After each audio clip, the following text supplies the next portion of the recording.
Pump it up, pump it up. It's the day with This is the day to gain inspiration, to make a positive change in the nation. We're inviting you to partake in conversation, to raise your vibration. It's the day that we will all celebrate all of our peace that make this thing elevate. Watch the negative fade away, cause it's the day with Trae.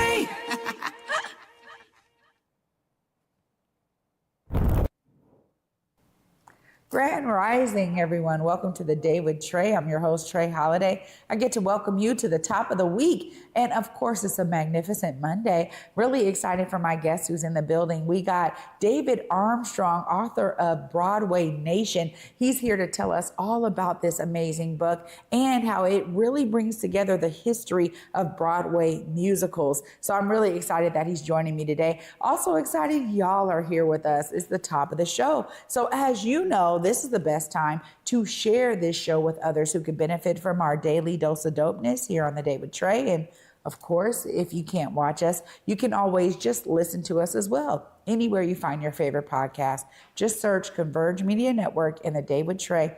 You'll find us on your favorite platform. Now, before I get into it with David here, I just got to say my weekend was incredible, y'all. And you know, it's always easy to kind of wrap up the weekend on a Monday episode. But this weekend in particular, I really had the pleasure of connecting with Fifth Avenue Theater for Minutes to Midnight. It was a pre-funk party for After Midnight, this phenomenal play that is there at Fifth Avenue Theater right now. You can still get some tickets to this phenomenal show. It was incredible. Not only did we have a blast, because I was able to co-host the evening with my dear friend Keisha B. Free from Hey Black Seattle, and of course, DJ Vitamin D was on the ones and twos, and he had us rocking throughout the time. It was an amazing event that Fifth Avenue put together, but it was also commemorative of bringing the community in to theater. And this is something that I really want to talk to you all about, especially with my guest here today. The theme is definitely around theater. And I want to say that, you know, oftentimes I hear from people in community talking about, man, I don't know, the show's expensive. I don't know if that place is for me. And I just want to say that these stories that are being told in live theater, live performances are truly for everyone. As someone who, you know, started off in theater as a young person and really kicked off, you know, my time at Garfield High School, I've always understood the power of stories, and especially them being told in a live theater audience. You know, there's something so special about the energy exchange that takes place. And I've talked about this many times, but it is real and it is felt.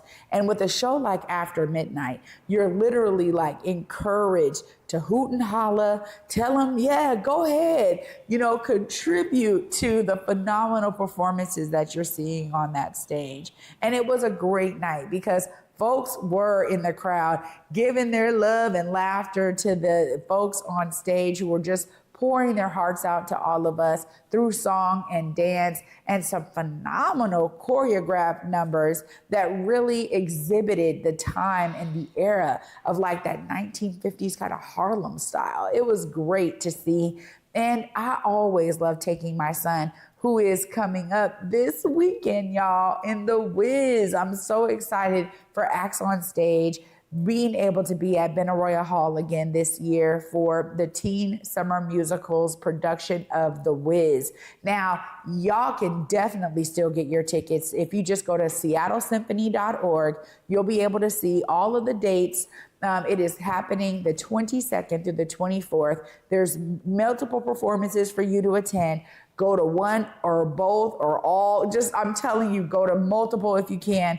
This is really an opportunity to celebrate some young folks who dedicate their entire summer to this production. And it's a huge feat because this year they're celebrating 25 years of theatrical productions and 30 years of the program's existence. So when I talk about the amazing things that are going on in the world of theater, there are plenty of things to celebrate here in the Pacific Northwest. And I'm encouraging you to get your tickets to some shows out there. Take your family, your friends, have a great night. Take your loved one and have a date night.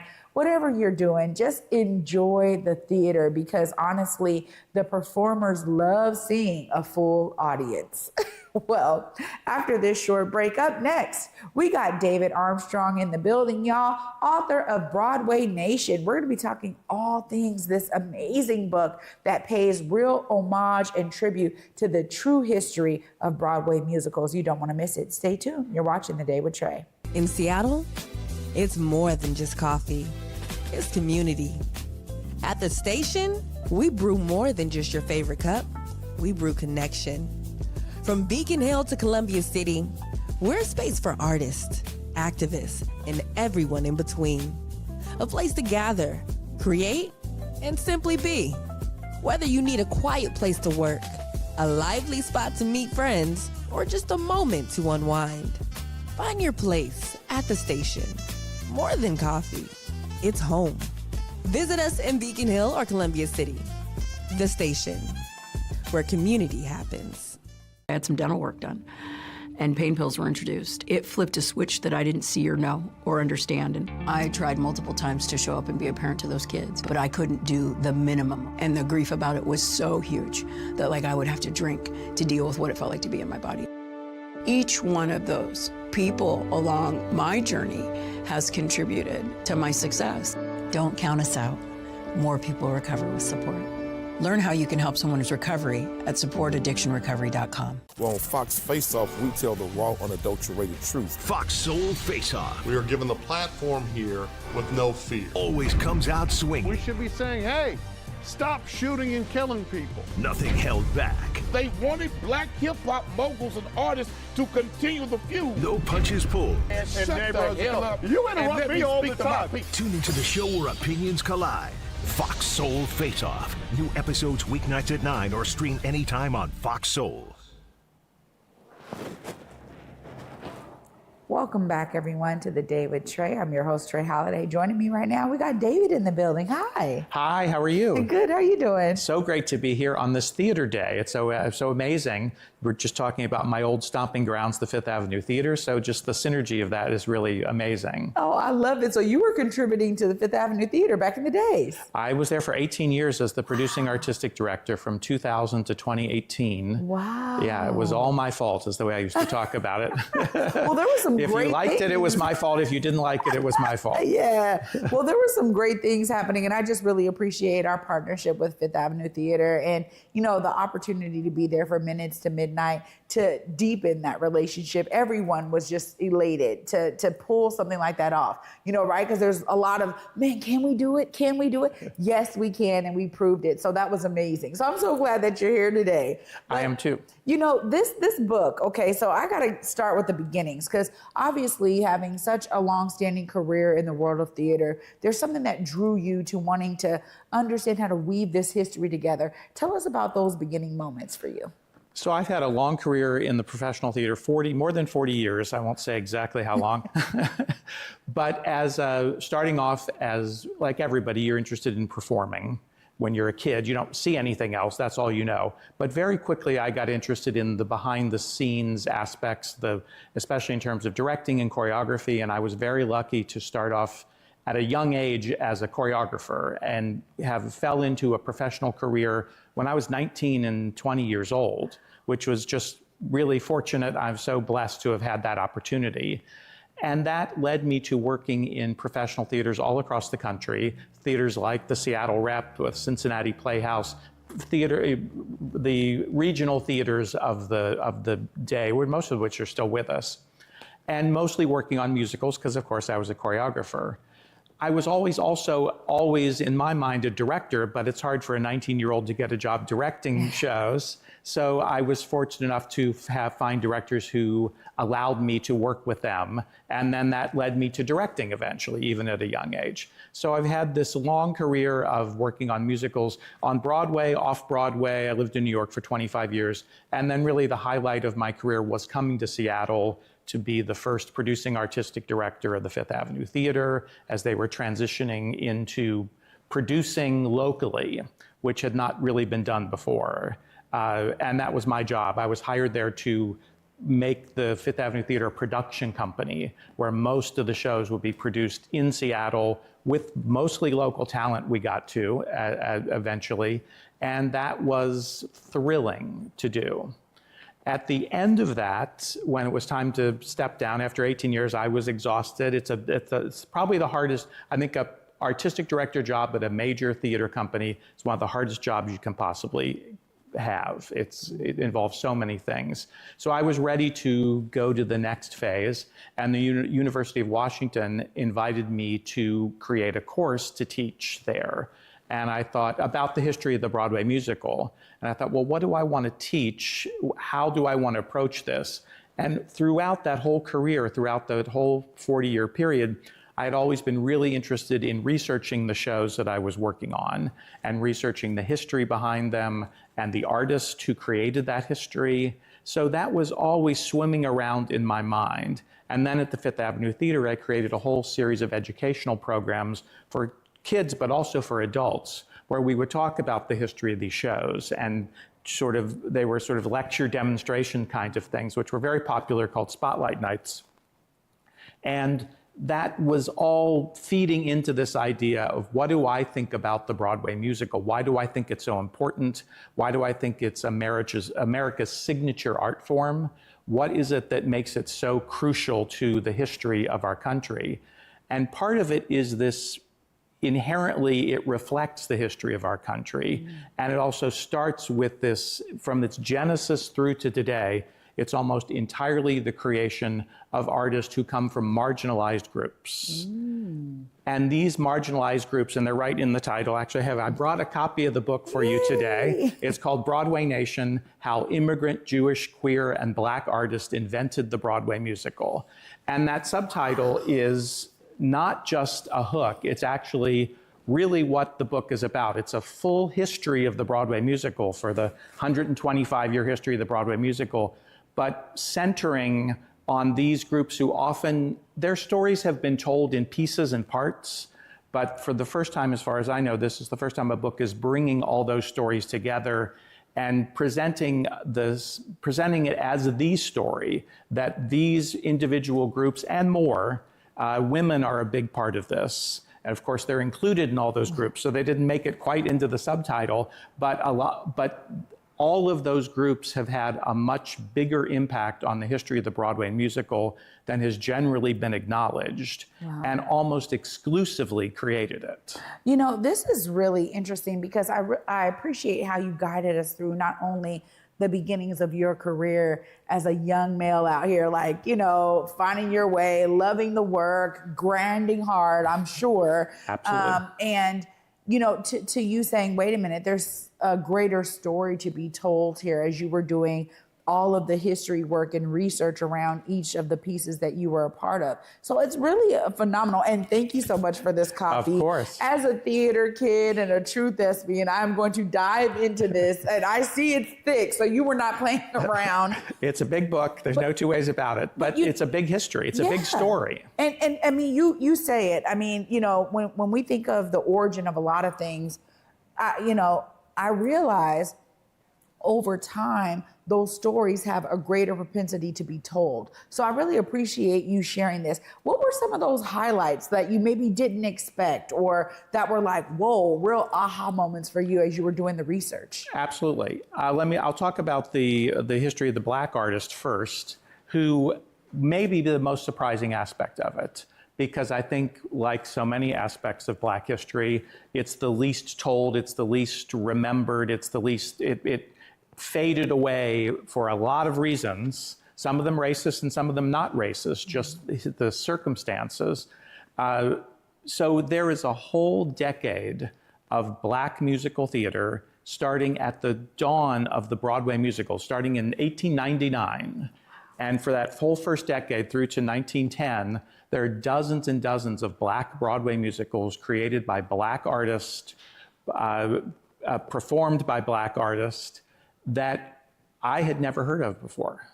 And I'm immersed in this world. I thought I knew everything about the Broadway musical, and discovered these. I knew some of the names of some of the people, but there was this whole decade of activity was something that has not been told very, very often, and largely, and if it's in the major histories, if you're talking about a history of the Broadway musical, you have to sort of read between the lines to even know it was there. Wow. And again, because there's so much to talk about, and these shows are not very well remembered.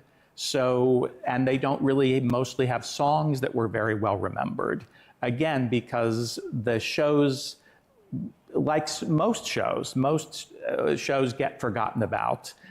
But they didn't have things, a lot of these artists died very young, so they didn't have families or legacies to carry on and continue to tell their story, unlike some other artists. So that was the first discovery.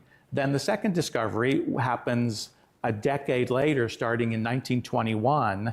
There's another decade of 25, I can't remember the exact number, dozens and dozens of Black Broadway musicals created by Black artists, Black writers, Black directors, Black choreographers that we hardly know anything about.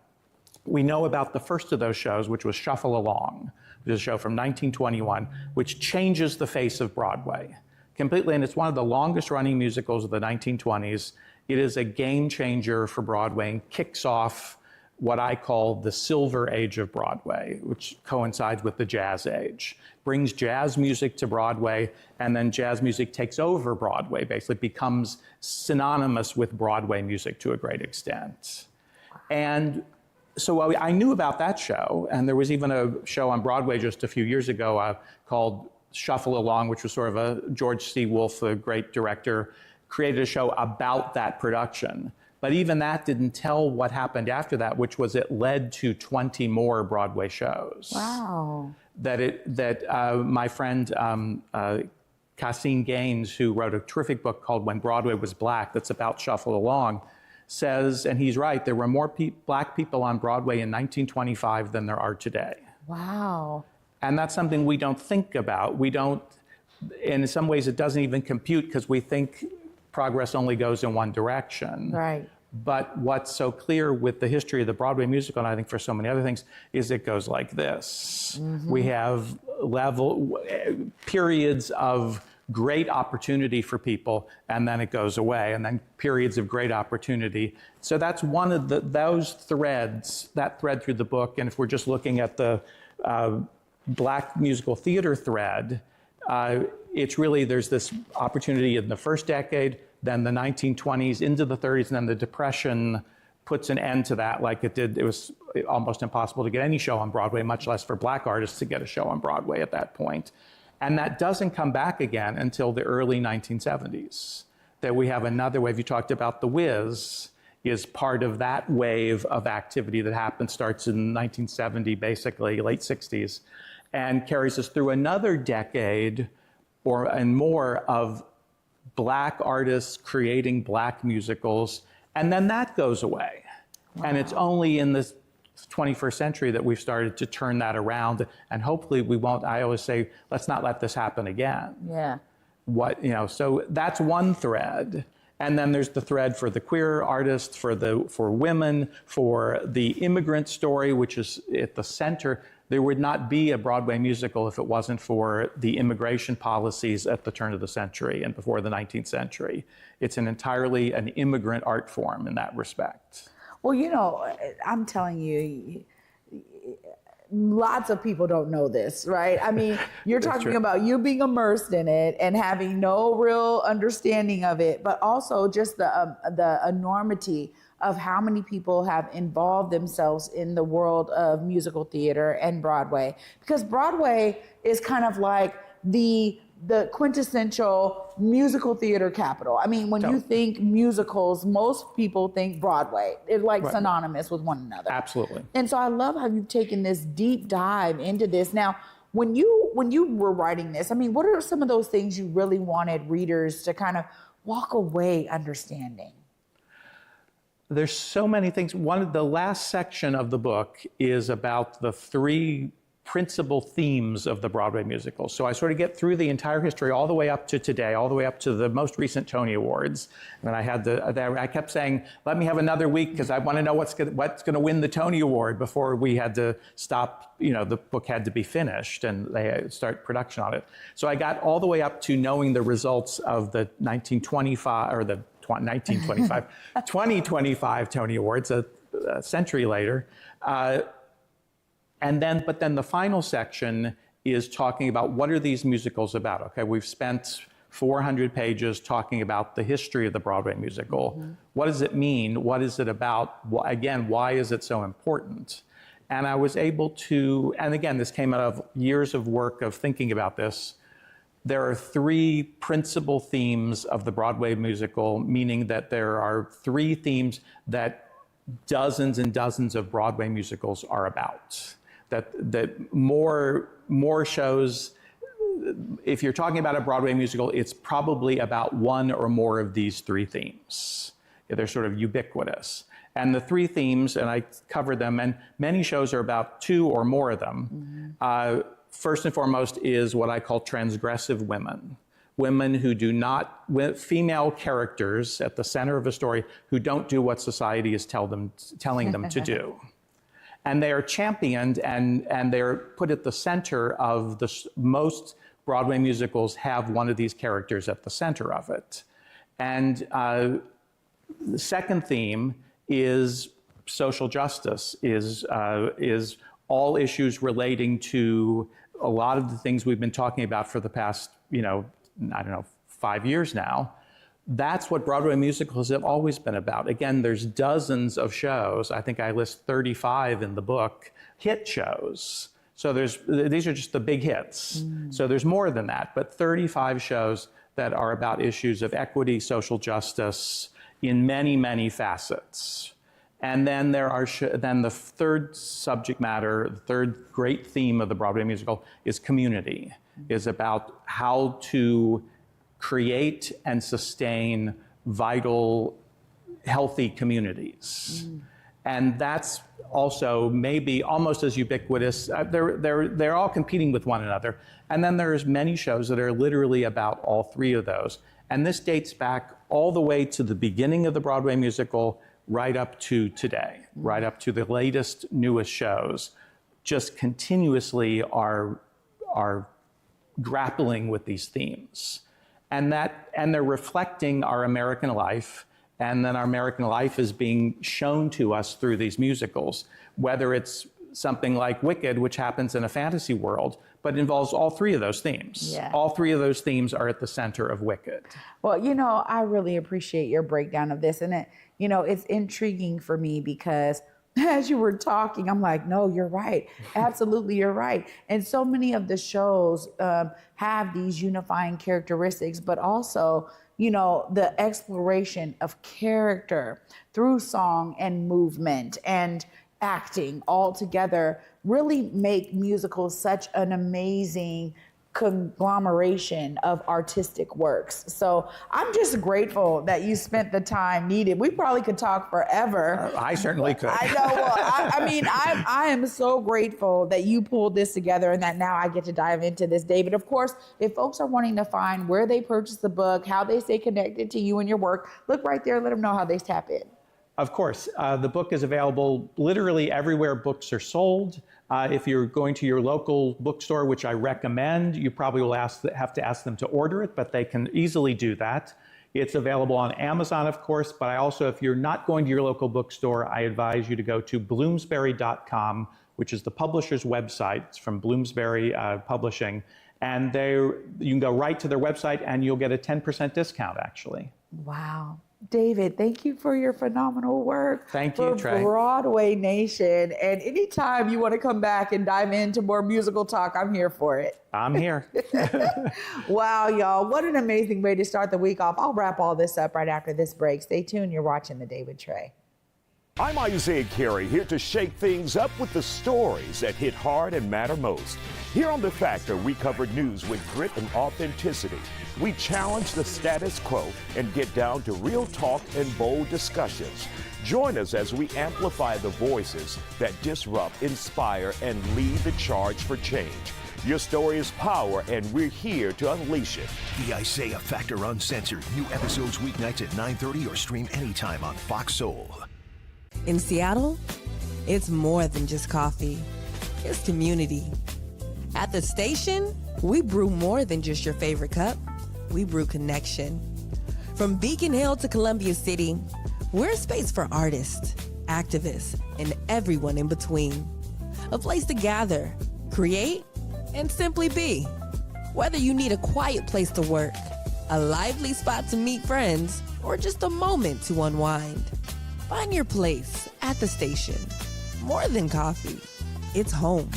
Visit us in Beacon Hill or Columbia City. The station, where community happens. Black caregivers, entrepreneurs, and elders, this one's for you. Queen Care is offering complimentary self-care services to those who give so much to their communities.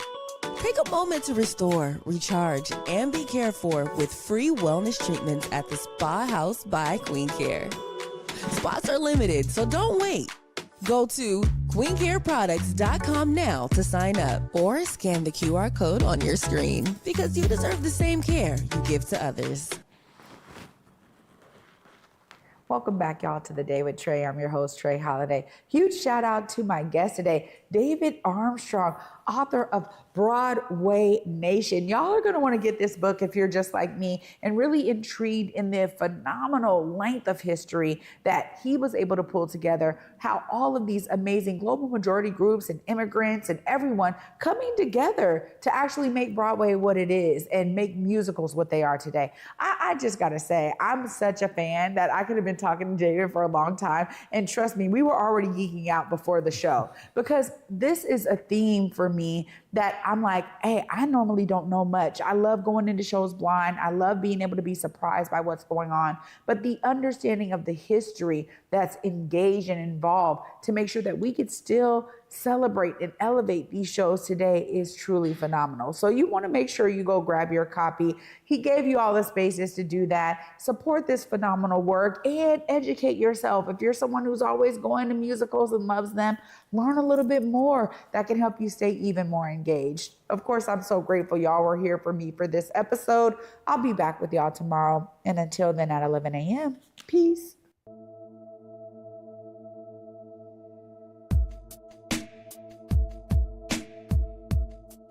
Converge Media produces culturally relevant content for Black and urban audiences. Our coverage is raw, transparent, and objective, praised by community leaders, government officials, and residents. Support Converge Media today via Venmo, Cash App, or PayPal at Converge Media.